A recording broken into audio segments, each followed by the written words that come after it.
Well, for the fifth consecutive season, the Houston Astros are moving on to the American League Championship Series.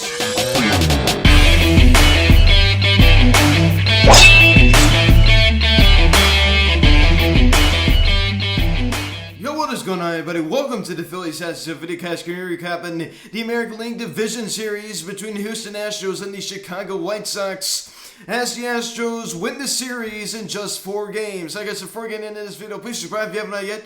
Please engage the bell. Please like this video, comment on this video, share this video, and let's get into this. So the Houston Astros, only the third team in baseball history to have 5 straight American League Championship appearances. So just absolutely crazy, right? So they're going to be moving on to the ALCS. So congratulations to the Houston Astros on doing that. I remember last year when they made it, right? I mean, we're coming off, the cheating scandal being exposed last year, and they get a lot of hate, right? So now that that's, died down a little bit and people are starting to move on, of course, fans back in the stands, they're still getting booed. I mean, they're still getting mocked by opposing pitchers, with, like fake banging on trash cans and things like that, but it's not nearly as severe. But, as Carlos Correa was talking about at the end of the game today, and it made sense, and then I in no way agree with what they did, of course. I mean, it was totally wrong, and I think everyone knows it was wrong. But he's basically saying, the amount of hate that we've got, basically what he's saying. He's like, the amount of hate that we got, it feels good to win.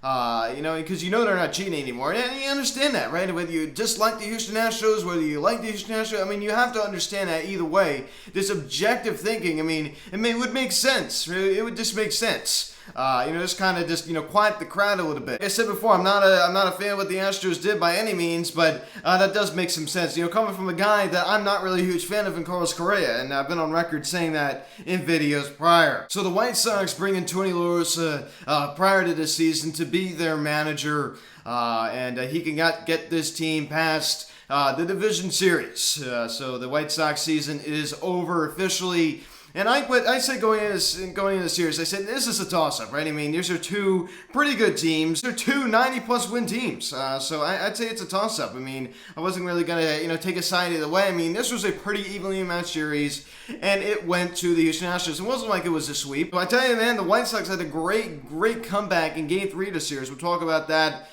in a little bit. So the first game of the series started off pretty well for the Houston Astros. This was last Thursday. Hard to believe it's been that long. And they just had a lead from the start. A lot of offense. I mean, that young kid, Ron Alvarez. I mean, that guy is just amazing, right? I mean, he's just been a great young player. Especially when George Springer left, last year in free agency. This is a guy that really had to step up, right? I mean, to kind of carry that load. I mean, Michael Brantley, what he's done at his age, it's been amazing. Coming over from the Cleveland Indians a couple of years ago, it's amazing what he's been able to do.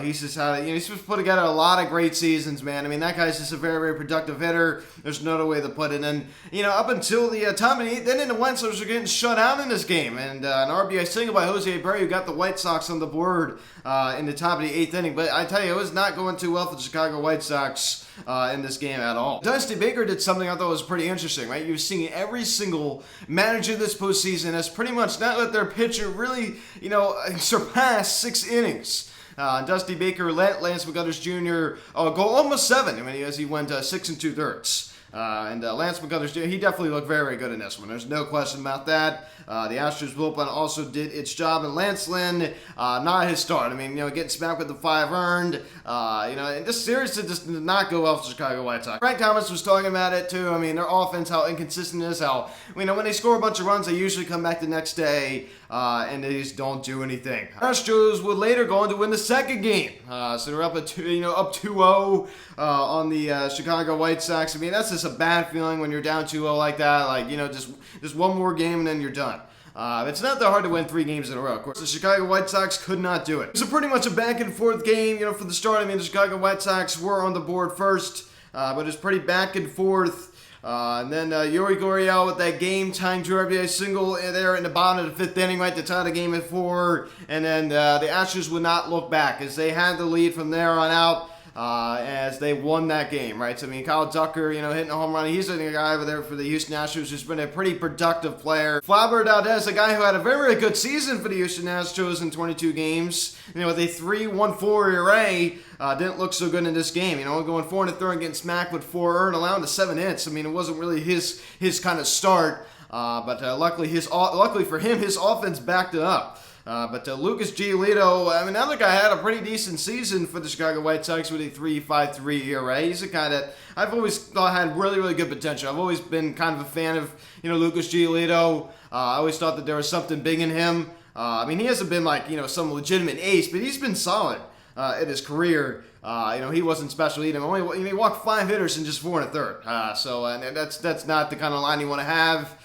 So I definitely walking a lot of those Astros hitters. I mean, I like to take their walks. I mean, they're a very, very good team. I mean, these are two very, very good teams. Then the White Sox head back to Chicago. They limp back to Chicago pretty much, down 2-0, hoping to get something going. That way they can avoid elimination. Luckily for them, they avoided the sweep, which was, I guess, pretty important. This was a very high-scoring affair, right? I talked about this, I believe, in the video before. I said, if you're a fan of high-scoring games, I mean, this is the game for you. A 12-6 final, 18 runs combined between these two teams. It was a very, very exciting game to watch, right? I mean, it's kind of game you couldn't stand up in the seat. You had to see what was going on. I mean, this was a must-see TV, man, right here. I mean, this was very, very exciting. A lot of back and forth too. The Houston Astros, I mean, they eventually had a 5-1 lead. And they had a 5-1 lead. They ended up blowing the lead. That was on Sunday, and I remember watching that. I'm thinking like, oh boy, I mean, it's going to be just a nice clean sweep for Houston Astros. Well, the White Sox said not so quick, right? So the White Sox answered back. First with that, Yasmani Grandal 2-run shot. And Garcia with that 3-run go-ahead home run to put the White Sox on top 6-5. It was kind of back and forth from there on out. And then after the Jose Abreu RBI single, the White Sox would not look back as they had to lead the rest of the way and won the ball game 12-6. Right? Tim Anderson also doing his job too. Tim Anderson was a hit machine for the Chicago White Sox in the series. This guy, he was poking the ball the other way, he was poking the ball to center, he was poking the ball to left. I mean, this guy was just hitting it everywhere, right? I mean, he was just, so a lot of base hits too. I mean, this guy just has a very, very simple approach. I like Tim Anderson. I like the way he plays the game. The fans definitely seem to like him. There's no question about that. I tell you, man, I mean, it was not a pretty pitching line for either side. I tell you, Luis Garcia over for the Houston Astros. Not his start. I mean, he was actually only go 2 1/3 and get smacked with 5 earned. Same with Cease. I mean, he was not very good either. Only going an inning and 2/3 and getting smacked with 3 earned. The pitching staff definitely wasn't there for either side. There's no question about that. So then the game got postponed. And of course, Game 4 was supposed to be on Monday, and it got being postponed to Tuesday. The Houston Astros would come on top victorious in a 10-1 final score. Started off great for the Chicago White Sox. I mean, in the bottom of the second inning, Galvin Sheets hit that home run to center field. It was his first of the postseason, first and only, right? And of course now they're eliminated. Gave the White Sox an early 1-0 lead, and then the Houston Astros would score 10 unanswered runs. After that. Of course, Carlos Correa got the Astros on the board, got on that high fastball at 97 miles an hour and whacked it into left field for the 2-run double. He's talking about that after the ball game, about how, he kind of just, watched his teammates hit, and then he went up with that approach. And he did his job. And guys like Martin Maldonado, some of these guys that don't really usually produce a lot of offense, everybody was hitting. I mean, this was crazy. And then Jose Altuve there in the top of the 9th inning with that 3-run shot. He smoked that ball, and that pretty much, I mean, it was already over at that point, but that was just like the nail in the coffin for the Chicago White Sox. So that is your final, 10-1. Carlos Rodon definitely was on a short leash, but it wasn't his greatest start. But there's no question that Leo Rosa had definitely had him on a short leash to begin with. I mean, it's not all on him, but he definitely wasn't good. And McCullers Jr. also on a short leash from Dusty Baker. He was much, much better than Rondon was. But this definitely was an interesting series. So as I said at the beginning, for the 5th consecutive season, the Houston Astros will be advancing on to the American League Championship Series, only the 3rd team in baseball to do that. So we're going to have a rematch, as I said before, of the 2018 American League Championship Series between the Boston Red Sox and the Houston Astros. If you all remember, of course, the Boston Red Sox, they would eventually come out victorious as well in the World Series against the Los Angeles Dodgers. So this is definitely going to be a very fun series to watch. I mean, these are two really hot teams right now. I am just still shocked that the Tampa Bay Rays are out of this. I mean, I'm very, very surprised. You see the Red Sox try to get back to the World Series like they did in 2018. And you see the Houston Astros try to get back to the World Series first time since 2019 when they lost to the Nationals. So I'm definitely excited to see this, man. I mean, as I said before, I still think the World Series winner will come out of the NL West, but that's a whole other story for one other day. But I'm very excited to see where this league's going to lead. So Chicago White Sox is still had a very good season, right? I mean, they're just not in the best division. Of course, Cesar Hernandez did make the final out today. How about some former Phils, having some stake in the playoffs? Right? Nick Pivetta, he was great for the Red Sox in that series, despite, that one bad game. And it was weird to see David Robertson over on the Rays, but I kind of forgot to talk about that before. But Cesar Hernandez making the final out today for Chicago White Sox, of course, was traded over. I'm going to say you're at midway through the season this year over from the Cleveland Indians. The former Phil, hitting from the left side right there. So guys, if you just watch this video, please subscribe if you have not yet. Please hit the notification bell. Please like this video, comment on this video, share this video, check out the social media, link in the description section. Have Philly Sats, still have Instagram, check out Instagram.